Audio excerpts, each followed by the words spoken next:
¿Qué tal, profe? Nosotros vamos a dar la unidad 3 de medición contable, la cual contempla los costos y sus componentes, los valores corrientes y el valor descontado, y por último los valores recuperables y bueno, los límites para la medición de los activos y pasivos. Bien, primero voy a empezar definiendo lo que es costo, son lo que nos habla Newton, es el sacrificio que demanda o le llamaría un ente para poder producir o la adquisición de un bien o un servicio, o bien el conjunto de ellos, bien para el desarrollo de la actividad o para la cancelación de los pasivos. En cuanto a la medición de los costos de los activos ocurridos en su momento, pueden ser a costo histórico o a costo corriente. Costo corriente son lo que van a incurrir en ese momento, y los históricos son los que ya han incurrido hasta ese entonces. Luego tenemos... ¿Puede ser un...? Sí. Bueno, dentro de los costos históricos tenemos los costos históricos amortizados, que es el costo histórico menos las amortizaciones que se producen en el periodo, y el costo histórico aplicado utilizando el método de la tasa efectiva. ¿Sí? Bien, luego están los componentes de los costos, que son tres: el costo de adquisición, el de desarrollo y el de producción. El de adquisición es la suma de todos los costos necesarios para poder la adquisición de un bien o un servicio, cuyas mediciones... La medición para el costo de adquisición se mide sumando el precio de adquisición más los costos directos más los costos indirectos que se midan razonablemente. Luego tenemos los costos de producción, que es la suma de todos los costos necesarios para poder producir un bien o un servicio, y las mediciones... Se medirá en función de la siguiente suma: los costos necesarios para los materiales e insumos para la producción o construcción, los costos de conversión, que integran la mano de obra directa y la carga fabril, más los costos directos netos de la venta, más los costos financieros. Bueno, por último tenemos el costo de desarrollo, que es la suma de todos los costos necesarios para poder desarrollar un activo intangible. ¿Las mediciones? Se mide en función de los costos necesarios para los materiales y los insumos, más los costos de conversión, más los gastos y honorarios por los derechos legales, más las amortizaciones de las patentes y las licencias utilizadas, más el costo financiero. Bien, por última parte tenemos la medición contable, que nos emplea la RT16 según los atributos, que puede ser el activo, puede ser a su valor neto de realización, a su valor corriente, a su valor razonable, a su costo histórico y costo corriente, y al valor descontado de sus flujos netos de realización a percibir. Y en cuanto a los pasivos, pueden ser al importe original, a la cancelación de los pasivos, el costo de cancelación, y al valor descontado de los flujos netos a desembolsar. Bien, después hablamos de los criterios generales de medición, el valor corriente y el valor descontado. Valor corriente hace referencia a una gama de valores, entre las cuales encontramos los valor razonable, valor neto de realización, costo de reposición, reproducción y reconstrucción, y el valor descontado utilizado mediante una tasa correspondiente a la fecha de medición. Los costos de reposición, reproducción y reconstrucción se medirán acumulando los costos de adquisición o de producción o construcción en su caso, expresando los mismos en términos de su reposición a la fecha de la medición. Después tenemos el valor razonable, que se estimará contemplando los siguientes aspectos. Primero, el precio observable en el mercado principal o más ventajoso, siempre y cuando estos mercados sean accesibles, se pueden acceder de manera regular y operen como un mercado activo. Después tenemos también de estimar el precio mediante técnicas de evaluación, entre las cuales encontramos el enfoque de mercado, el enfoque de ingreso y el enfoque de costo. El enfoque de mercado hace referencia a que tomaremos el precio de bienes similares en el mercado. El enfoque de ingreso tomaremos el valor descontado de los flujos de efectivos netos que pueda generar el activo, y el valor de costos tomaremos el costo de su adquisición, producción o construcción. Tomaremos esos costos.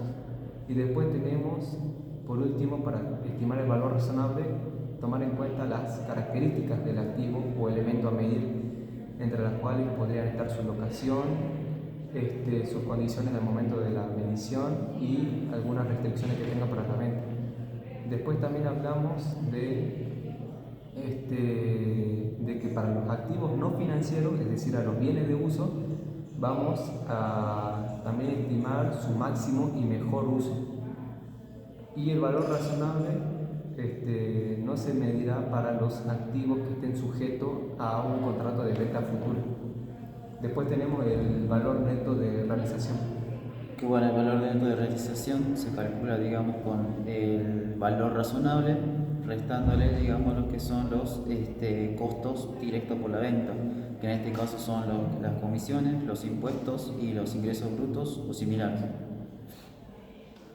Bien, y por último tenemos el valor descontado, que se utilizará aplicando una tasa de interés correspondiente a la fecha de medición, la cual puede ser, por ejemplo, la tasa de mercado. Sí. Luego tenemos el costo total o por subrogación de los productos, que bueno, este es un costo en el cual incluye todos los costos necesarios para poder producir un activo, en el cual la unidad de medida se emplea el costeo total, que esto incluye a los costos directos como también los costos indirectos. Bien, los costos directos son los costos de conversión, es decir, la conversión de la materia prima en productos terminados, que esto van a incluir tanto la mano de obra como así también la mano de obra, la materia prima. Y bueno, después tenemos los costos indirectos, que esto van a incluir los gastos indirectos de fabricación, en la cual la unidad de costeo de cada producto o servicio que brinda el ente se le podrán asignar los costos directos, y en cuanto a los costos indirectos dependerá de una base, de forma tal que se le va a designar a cada producto una proporción de esos costos indirectos.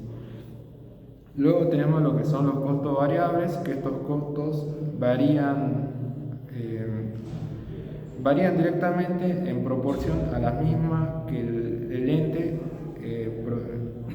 el ente cambie, digamos, o sea, cuando el ente produzca más o bien cuando el ente tenga mucha más demanda de esos productos, en la cual su costo variable va a diferir, dado que si por ejemplo quiere producir 1000 productos, por ende también va a necesitar mucha más materia prima y va a necesitar mucha más mano de obra, entre otras cosas. En sí, en esta unidad de costeo el precio se sigue manteniendo fijo, a excepción en el costo fijo, que en este permanece igual, pero no cambia en referencia en discrepancia con el ente, si el ente produce más o bien si el ente vende más. En cuanto a la unidad de costeo, sí cambia, debido a que si produce menos, esa unidad de costeo se le asignan esos valores, por ende el producto va a incrementar su precio. Bueno, después siguiendo esto tenemos los costos financieros y su activación, que bueno, siguiendo lo que dice el glosario de la RT 54, esto lo define como los intereses que son implícitos y explícitos que se hayan segregado, digamos, que puede ser la autorización monetaria, la diferencia de cambios, los premios, digamos, del tema de seguros o similares a su derivación por utilización del capital ajeno o neto, digamos en este caso por el tema del correspondiente recambio. O sea que para determinar el costo financiero, lo primero que se debe hacer es segregar los componentes financieros implícitos, que según la RT 59, las pequeñas y medianas empresas, las que no son pequeñas y medianas empresas, digamos, la darán en las operaciones que son de pago o cobro diferidos, cuando una de las cuotas, al menos una de las cuotas, supere, digamos, lo que es los 12 meses. Y la segregación, digamos, de los componentes financieros implícitos se realizará, digamos, descontando los flujos de efectivo futuros o utilizando los precios contados, ya sean entregados o recibidos. A estos componentes, digamos, se lo van a considerar, estos componentes implícitos y explícitos se los va a considerar, digamos, como costo financiero y se va a contabilizar, digamos, de la siguiente forma: como gasto, de acuerdo al periodo en cual se devenguen, o como parte del activo que esté, digamos, apto o sí, apto para el tema de su costo financiero, para la activación de su costo financiero, siempre cuando esté, digamos, en el proceso de desarrollo o producción. No se realizará, digamos, el tema de lo que, además de lo que dice la RT 53, que no se realizará la activación de costos financieros siempre que, por ejemplo, el tiempo se prolongue más de lo que técnicamente se requiere, o cuando sea interrumpido por, digamos, situaciones que no sean relevantes o, digamos, necesarias. Bien, para cerrar este círculo de costos financieros, vamos a decir que los activos que son aptos para la activación de los costos financieros son aquellos cuyo proceso para su preparación a fin de ser utilizado o vendido sea un proceso durable, ya sea un bien de uso o para un bien de cambio. Después tenemos después tenemos lo que son los valores recuperables. Bueno, el valor recuperable es el valor que se espera obtener, digamos, de un activo cuando éste finaliza su vida útil. Y esto alcanza a los bienes de uso, a las propiedades para inversión, a los activos intangibles, a los, digamos, llaves de negocio y activos biológicos. Y también, digamos, a activos que se van a comparar con su medición contable o su valor recuperable, como ser los bienes de uso, los bienes de cambio, perdón, los créditos, los activos no corrientes que están destinados para la venta, o activos de impuesto diferido. Bueno, ¿cuál es el procedimiento, digamos, para lo que es el valor recuperable? La RT 59 dice que toda entidad realizará el cálculo o comparará su activo con el valor recuperable siempre que tenga indicios de deterioro, excepto cuando, digamos, el activo ya esté medido al valor recuperable o cuando el costo directo por venta no sea significativo. Siguiendo con la red de 59, también hace mención de que las empresas, digamos, que son medianas y pequeñas, realizarán el mismo procedimiento de evaluación, pero no evaluará, digamos, lo que son los indicios de deterioro, siempre y cuando el resultado de los 3 últimos periodos hayan sido positivos. Además también habla de que las entidades que son pequeñas que no son pequeñas y medianas deberán efectuar, digamos, una comparación anualmente entre los activos y los valores recuperables de los activos, digamos, que son intangibles con vida útil indefinida, como así también los activos que están incorporados a llave de negocio, de cual esta también tiene vida útil indefinida. A fin de esto, también tenemos el tema de que cuando se compara el tema de los activos con los valores recuperables, se debe reconocer la pérdida de desvalorización cuando, por ejemplo, el activo es mayor a su valor recuperable, o en su caso se hace una reversión por desvalorización cuando hayan cambios por las estimaciones. Y bueno, regresando un poco, hago mención a lo que serían el tema de cuándo se dan los indicios de deterioro, que pueden ser externos o internos. Y los externos, bueno, son las declinaciones o aumentos por el tema del valor de mercado de bienes similares, que pueden ser favorables también o desfavorables, de acuerdo al entorno, digamos, económico o tecnológico legal, y también por el criterio de la tasa de interés que se usa, aumentando o disminuyendo el valor recuperable. Y los internos son por la obsolescencia del activo, el cambio de uso, digamos, del activo o la disposición de la venta antes de lo esperado, o por la prestación del activo, del cual podría ser peor o mejor de lo que se esperaba. Bueno, tenemos el tema también de cómo es que se calcula el valor recuperable. El valor recuperable se calcula comparando el valor neto de realización, que como ya habíamos mencionado se calcula por el valor razonable restando los costos directos por venta, y el valor de utilización económica, que bueno, el mayor de estos valores es lo que va a hacer, digamos, que sea el valor recuperable.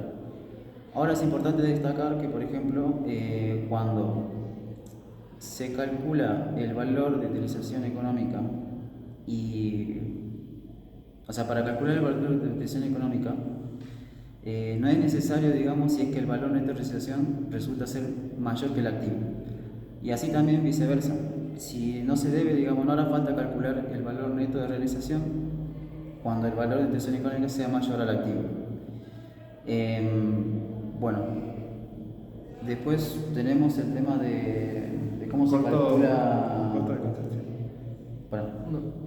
Faltaba el tema de cómo se calculaba el valor de utilización económica. Sí, que era valor. Que se debe estimar, digamos, Los flujos de egreso